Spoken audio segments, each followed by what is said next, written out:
మంత్రి కొండా సురేఖ వ్యాఖ్యలపై ప్రజాశాంతి పార్టీ అధ్యక్షుడు కేఈ పాల్ ఆగ్రహం వ్యక్తం చేశారు. గురువారం ఆయన మీడియాతో మాట్లాడారు. సమంత, నాగార్జున ఇళ్లకు వెళ్లి వారికి కొండా సురేఖ క్షమాపణలు చెప్పాలని అన్నారు. చట్టవిరుద్ధంగా ఆమె మాట్లాడారు. హైదరాబాద్లో డ్రగ్స్ దొరుకుతుంది.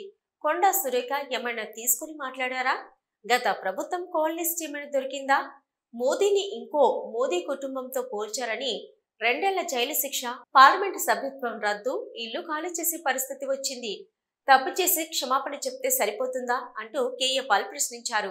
నేను సారీ, నాకు అనిపించలేదు, ఏం మాట్లాడని నాకు తెలియదంటే పిచ్చి పిచ్చి వాగుడు వాగేసి నరహత్య చేసేసి మర్డర్ చేసేసి సారీ నా మైండ్ బాగాలేదో లేదో నేను మర్డర్ చేసేసానంటే కుదురుతుందా?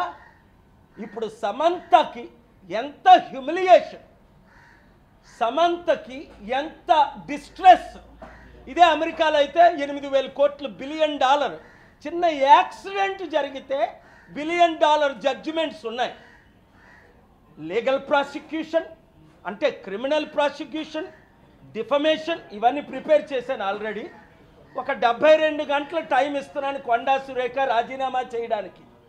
లేదా రేవంత్ రెడ్డి ఆవిడ్ని, కాంగ్రెస్ పార్టీ రాహుల్ గాంధీ మహిళల పట్ల ఏమైనా గౌరవం ఉంటే ఆవిడ్ని ఇమీడియట్గా పార్టీ నుంచి పదవి నుంచి తొలగించాలి. తద్వారా ఏమవుద్ది?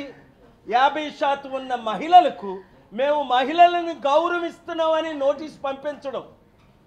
మీకు చిత్తశుద్ధి బయట లేకపోయినా ఉన్నట్టేనా వ్యవహరించండి. కనుక చాలా సెక్షన్స్ ప్రకారం డిఫమేషనే కాదు, క్రిమినల్ ప్రొసీడింగ్స్ కాదు, చాలా సెక్షన్స్ ఉన్నాయి. అవన్నీ నేను తర్వాత మాట్లాడతాను. 72 గంటల్లో కొండా సురేఖ రాజీనామా చేయాలి. 2 సమంత పేరుతో వాళ్ళ కుటుంబం అన్నది సమంతకి ఇంటికెళ్ళి అపాలజీ చెప్పాలి, నాగార్జున ఇంటికెళ్ళి అపాలజీ చెప్పాలి.